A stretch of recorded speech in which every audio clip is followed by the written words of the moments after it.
Hey everyone, welcome. My name is Robyn Cavallaro. I'm a realtor here in the Villages, Florida. And today, the dreaded topic, why is my home sitting on the market? Sellers, this is for you, but buyers also pay attention because you may have a home to sell, or when you're purchasing, you have to think about this down the road. Oh, before we get started, I want you to take a look at. So if you're looking to purchase a home here in the Villages, Florida, you have to check out my website, robyncavallaro.com.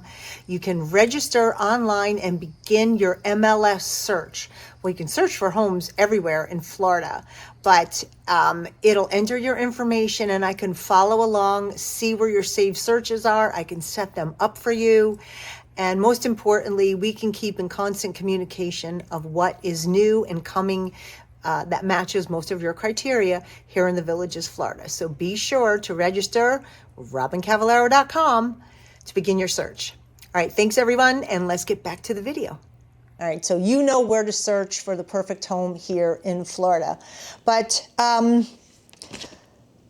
let's talk about why your home's sitting on the market. Couple things: unrealistic expectations, poor presentation, and we're going to call it a mismatch for the current market conditions. What does that mean? Your house is overpriced.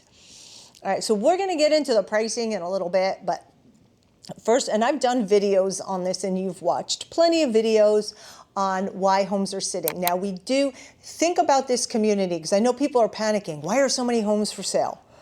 Well, this is a community that's almost 25 miles from one end to the other. So just think about where you currently live. If your community, go 25-mile radius. If you have 1,500 homes for sale, that's probably not a lot. Now, I'm not taking into consideration the new construction because I know they're having a slowdown from what I've been told. And here's the reason for them, VLS and MLS. We don't have as many buyers. The buyers are slowly coming back, but it seems like it might be a little cyclical. And what I mean by that is the feedback that I get from my listings. People are trying to decide on a style of home. They're trying to decide on an area. They're trying to decide if the Villages is right for them, or they have to sell their home. That's the bulk of the buyer right now. I'm going to say that's like 90%. 10% are cash, ready to rock and roll. Everyone else is in some type of holding pattern for a specific reason. So you have to understand that when you're putting your house on the market. I would say, sellers, you can expect your home is going to sit there for 90 days. And sometimes, even if it's priced aggressively, it still might sit. So for example, there's a really nice Ruby patio villa over in DeLuna for $269. If you want information about it, it's not my listing. You can call me, but it's sitting there. And that's an aggressive price. That price matches what the new construction is. So we're going to segue into that. I know I've done videos about new versus pre-owned, but you know, the new homes south of 44 are very inexpensive, and they always have been. I think in the past couple of years, though, because Eastport wasn't ready, nor was Middleton for the shops and the entertainment and all that. So competing against new homes was still a little challenging, but not as challenging it is right now because of the homes being sold right outside of Eastport. Now, even new construction, when you got down to Newell, Dabney, and Lake Denham, was a little easier because that's so far removed. But some of those homes are the right opportunity for the right person, you know, because they're close to getting on and off of the turnpike. Plus, you're, you know, in some of those places, you might be 5 to 8 minute ride to Sawgrass and maybe 20 to Eastport in some of the sections there. But now that they're right at Eastport, if you do not have a home, sellers, listen, if your home is not updated, I don't care how new it is, if you have Formica, rolled vinyl, and carpet, you are going to lose almost all of the time against that new construction because they're putting quartz countertops in. It might be thin quartz, but it's quartz. And, they're selling those little havens, they're like 962 square feet for $234,000. Patio villas are going for 260. Some of the 3 bedrooms are starting in the low 300s. Yes, they have a high bond. But your pre-owned home that's not updated has a bond as well. So if you want to sell your home, it's got to be in a great, amazing location. And I'm talking no power lines and no noise, no turnpike noise. And look, I got to tell you, that's the feedback I get from my buyers. The first thing they tell me, I don't want turnpike noise, I don't want power lines. I don't care where those power lines are. If you walk out of your house and you can see them, you better discount the home. Because remember, you probably got a good deal on that lot or that home because of the items that I just spoke of. So, you live by the sword, die by the sword. If you got it cheap, don't expect to make a huge amount of money. And if you bought your home within the past 2 to 3 years, it's going to be really tough. A lot of people are losing money on their home and they need to sell it, or they want to. Some people need to sell because they're moving out of the area for all different reasons. And here's a caveat. Please don't ask why they're selling. Number one, it doesn't matter. And honestly, I don't ask because obviously I'm in more homes than you. I don't want to hear 5 times a day that somebody's dying. They have terminal illness, their kids, this is the information that I get, and it doesn't matter. They're selling their house for whatever reason. You make an offer based on what you think, but for the most part, and I've said this in another video, if their neighbors are crazy, they're not going to tell you that. So, it doesn't matter why they're selling wherever they're selling. You may get a good buy, you may not. Just keep that in mind when you're looking. Again, sellers, you have to have your home updated. Now, I'm not telling you to go update your home, but what I'm telling you is that you should price it that it's not updated, and you may sell it. I do not deal in absolutes here. I won't guarantee anything because I had a couple of listings that I thought were going to go pretty quickly, and they didn't for whatever reason. So, you just don't know. So you have to have realistic expectation, realistic goals. What are those? Price it well. Don't be outer limits. Like, I was in a home in the middle of the six, in the middle. It was $400,000. Well, they're crazy.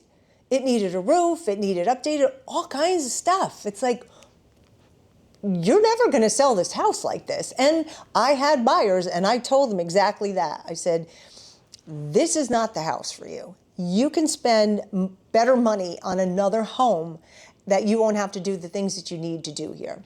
And that's a selling point for me. If you really want brutal honesty on both sides, you'll get it from me. We go in the home, whether you're with me or I'm on video, I'll tell you the pros and cons of this home and make my suggestions. So think about that when you're looking for an agent to sell you a home, to find you a home, and someone that's going to list your home. You don't want them to lie to you. You don't want them to tell you you're going to spend, or they can get a lot more money than you can. Because I know I've been in a couple of listing appointments where I'll say, okay, I think you should list it here. And they're like, okay, let's list it up here. Okay. This was my advice. I'll list it for you. And there's some cases where if it's too out of limits, I just walk. Just tell them, I don't think this is a good fit. I don't think I can do anything with this. And you're just not going to be happy, and I don't want that. And I don't want to spend time and money and effort in a home that I know is just completely out there. So have realistic expectations. And again, what are they? Price your home aggressively right now and expect it to sit. And again, like I said, the buyers have just kind of went away. I kind of feel, and I'm not Nostradamus, but I think we might see a boom in the market in the summer. So that's me. Okay, so next, let's talk about presentation. But before I get to that, I want you to take a look at this. All right, one last reminder. Clara's Cottage. If you're looking to rent a home here in Florida, let's say you're coming in and lifestyle visits booked, or if you want to come for a month or a week or 4 days and you need a beautiful place to stay south of 44 in the Village McClure, Clara's Cottage is available. You can book it online, RobynCavallaro.com, and I'm going to show you here. You go up to the top, it'll say Clara's Cottage, and you can book your stays right on there. All the information that you need to know about that property can be found on my website, and I do have a video tour. Also, realtors or home buyers, if you're displaced, let's say you purchased your home and you can't move into your home here in Florida for another week or 2 or month, think about Clara's Cottage for that stay. All right, thanks everyone, and hope you are my next guest.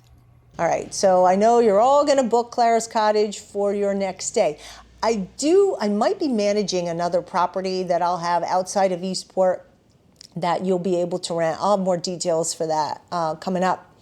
I'm not sure I'm going to get wholeheartedly into property management. I may, because I do have a lot of the systems in place and I have everything that you need. I can give you good guidance. If you're interested in buying an investment property and you want to consult with me on proper selection and everything that you need and the systems that you need, I can do that. Now, it's not for free. We can't just set up a phone call for that, because I've invested a lot of time and sweat, and not tears, but a lot of effort's gone into that. So if you're looking to properly set up an investment property and you want to book a consultation with me so I can guide you in the right direction, I'm available for that. Just give me... All right, the battery went dead, but my mouth kept running.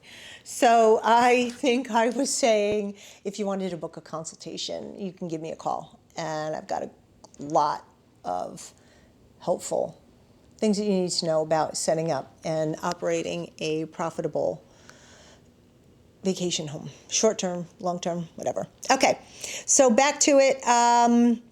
Presentation.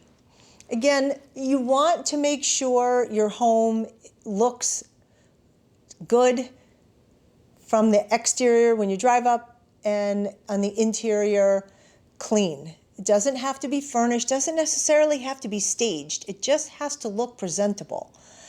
I mean, I've been into a couple homes and I'm just like shocked at what I'm seeing and the prices that they're asking for these homes. They're so out to lunch. Sellers, I know you don't want to hear it, but it is. Some of these homes, and I'm not saying exactly yours unless I've been in it, you really have to decide how badly do you want to sell a home. And remember, you're just not going to make huge amounts of money right now. So if you can sit and wait, but you have to put into perspective how much you're paying each month to keep that home. And if you keep it $10,000, $20,000 too high and you're spending $4,000 or $5,000 a month, you might as well just drop the price and get rid of it, and then you're done with it. And I've had some people fishing, you know, like I was talking to somebody the other day and there was a house like listed for $625 and he said they would take $540. I'm like, okay, if you can get a $625,000 house for $540, you go for it. But I see the house is still active, so I don't think that actually happened. Now, you can lowball some people, buyers, but sellers are not always going to accept it. Always expect a counteroffer. I don't care what it is. Yes, you know, you're offering full price, but you still need to be realistic with your offers. I was talking with my coworker Tina, and she had a gentleman looking at a house, and he's like, "That's overpriced. I think it was listed for $399." He's like, "I'd offer $330." Like, you know what? Honestly, I'm not even calling the listing agent for that. That's crazy. You know, it's not realistic, you know, so buyers also have to be realistic, even in this buyer's market. Not every seller is going to just drop the bottom out and say, okay, because you have to remember, and I tell my buyers this all the time, when you go into a home, do not assume anything. Don't get into the head of the seller. The seller may not have to sell that home, and they probably don't, because a lot of these homes are vacant. They've been rental properties or they're snowbirds, so they don't necessarily have to sell it. They want to sell it. So just remember that when you're making the offer. And I like to structure mine. This is why we're offering this. You know, we think it needs some refreshing, updating, whatever. It needs to be cleaned. It's disgusting. I wouldn't necessarily say it was disgusting, but yeah, so you have to buyers take into those considerations. I make those notes when I speak with the listing agent to let them know. Now on the sell side, when it's my seller, you know, when they're telling me they don't like this, they don't like that, okay, I understand, you know, where can we meet in the middle somewhere? You know, we just try to work the deal out, and then I'll go to my seller with it. You know, I mean, obviously, if there's anything in writing, everything, even verbal, I always present, unless it's crazy and it's going to annoy them. But I always let them know we have an offer and it's in around that area. Don't get offended. Don't get angry, okay? Because I've been dealing with some sellers now that start to get angry when these offers come in. And you have to remember, some of them might not be really ready. They're just fishing to see if they can get a good deal. But some of them will negotiate. And I've seen people come up from, you know, whatever, they make an offer 50 under, and then the next thing you know, they're buying it for 10 under. So sellers, don't be discouraged from making a counter offer no matter what the offer is. It can't hurt to counter. You never know where it's going to lead. But poor presentation. Make sure your home looks good. Make sure the sprinklers work, the yard looks good, make sure it's clean inside, and you pick up as much clutter as you can. If you're living in the home, we understand that that happens. So, but also, I find this extremely annoying when I'm with a buyer. First up, that the real estate agent doesn't answer the phone. That makes me crazy. But second, when the sellers make it difficult to see the property. Oh, I have company here today. I have this, I have that.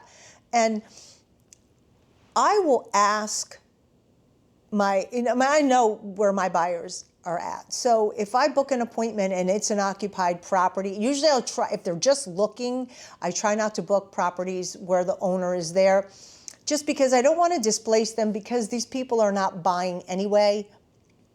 But the caveat to that is there are buyers that have told me they're not ready to buy, and then they buy on that trip. So, you know, you got to kind of feel the situation out.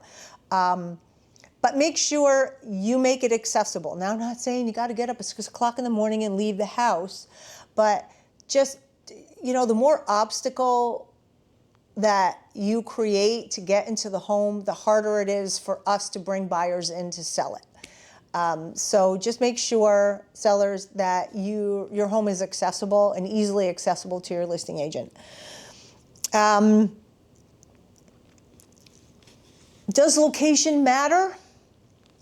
Yes and no. It depends on each individual buyer, where they want to be. Some people know the exact spot they want to be in, or the exact, like, even micro area, or they know what you know, model they want, the floor plan, and where they want it.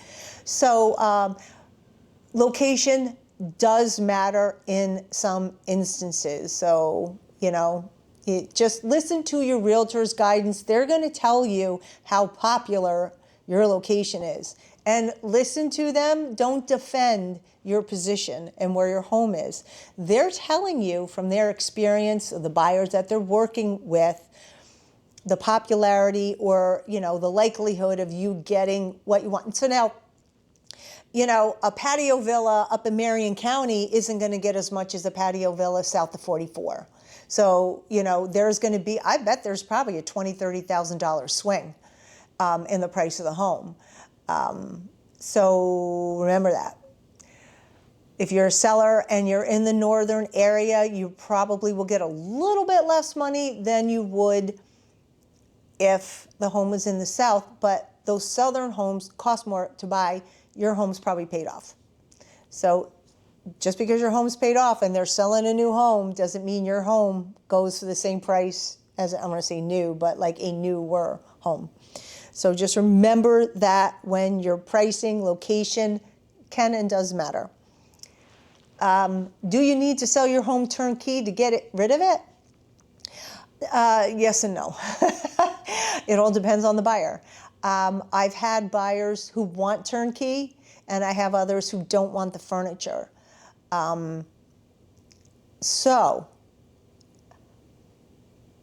I tell my buyers, please keep your options open. Do not restrict yourself to buying a turnkey property, because sometimes the furniture is nice and sometimes it's real junk.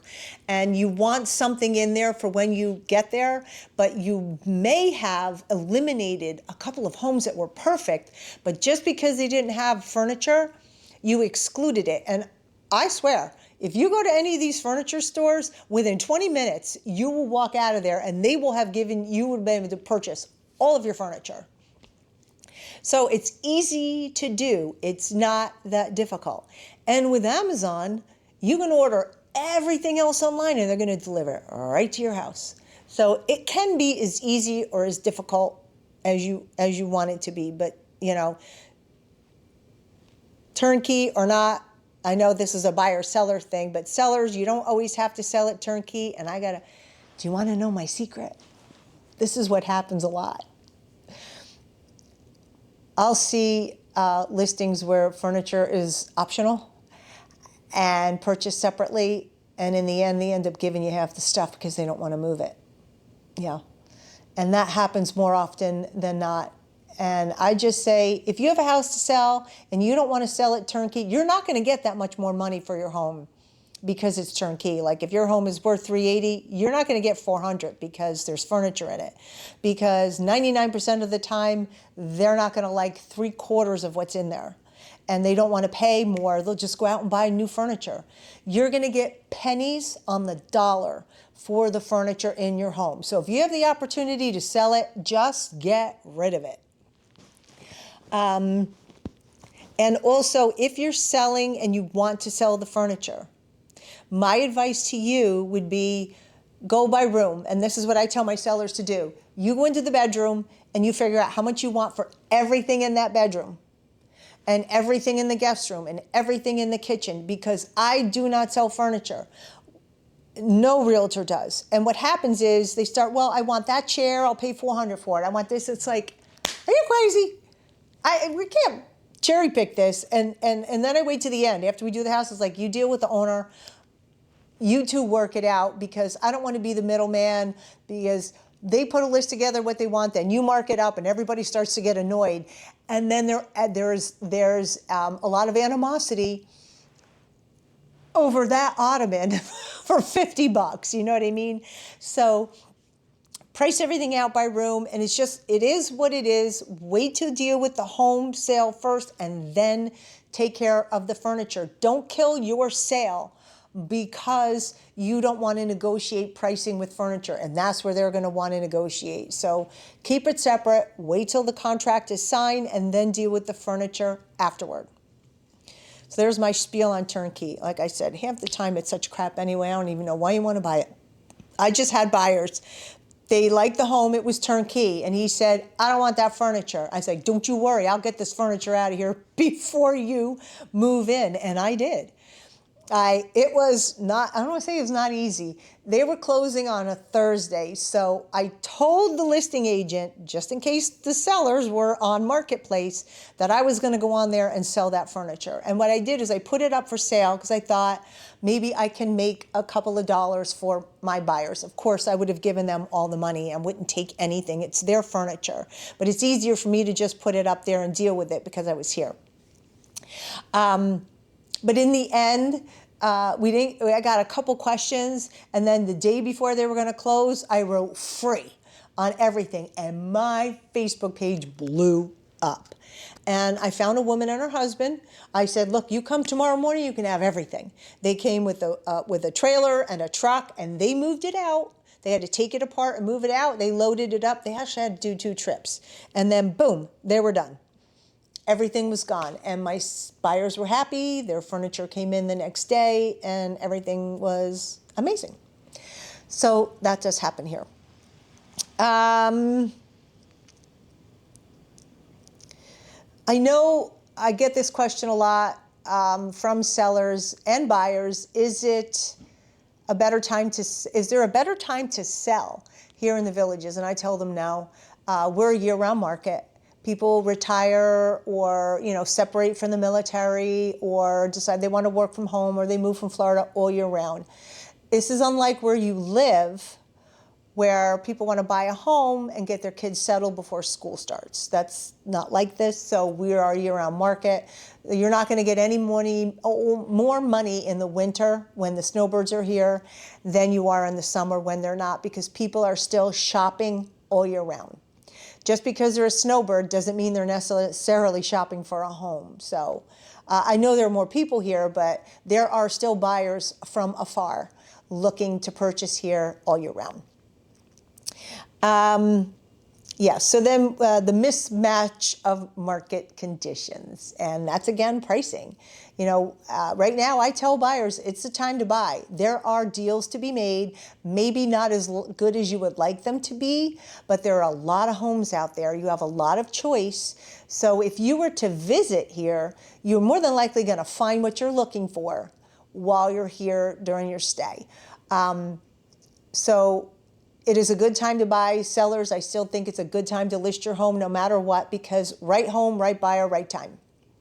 And if you're looking for a pre-owned home, you want to make sure you check out this video on the difference between MLS and VLS. There is a difference, and if you're looking for pre-owned property, you should have one of each working for you and with you to find the perfect home, because we each have our own inventory and we can't show they don't cooperate. So we can't show theirs, and then they can't show ours. We don't use the same contracts, etc. So make sure you're familiar with that. And also, again, I talked about my website, but I do have on my website in videos a place where you can figure out what your new taxes would be, and videos about the bond, the CDD, and the amenity fee and what that means to you. So, in conclusion, why is your home sitting on the market? Well, some of the time it's because it's not good looking, it needs a lot of work, and it's overpriced for what it is. Most of the time, it's overpriced for what it is. So get a realistic expectation of what you want to do with your home, how long you really, it's almost like a job. They say the longer, for every $10,000 in income, well, that used to be a while ago, it takes a month for you to find a job. So if you're looking to replace $50,000 in income, you can expect 5 months of a job search. The same kind of applies to a home. The more money you want for that house, the longer it will sit. And if there are any imperfections in that home, remember, those buyers are going to go to the next house because they can right now. So with that, I'm going to leave you. It's Friday. I'm going to edit this, get this out for the weekend. And also, I'm going to show you my landscaping. I'm going to take you on a tour and 2 different videos of everything that I've done, how you can make a patio villa spectacular. Well, I think it's spectacular. But I'm going to show you everything that I did on the exterior, and then I'm going to do a video on what I did on the interior, just to give you some decorating ideas and how you can turn your house from something ordinary into what you feel is extraordinary. Thank you very much for watching this episode. I'm Robyn Cavallaro. I'm a realtor here in Florida. Stick around, check out my channel. There's lots of great information here that you can find, the things you need to know about buying and selling a home here in the Villages, Florida. Well, the next time, I'll see ya.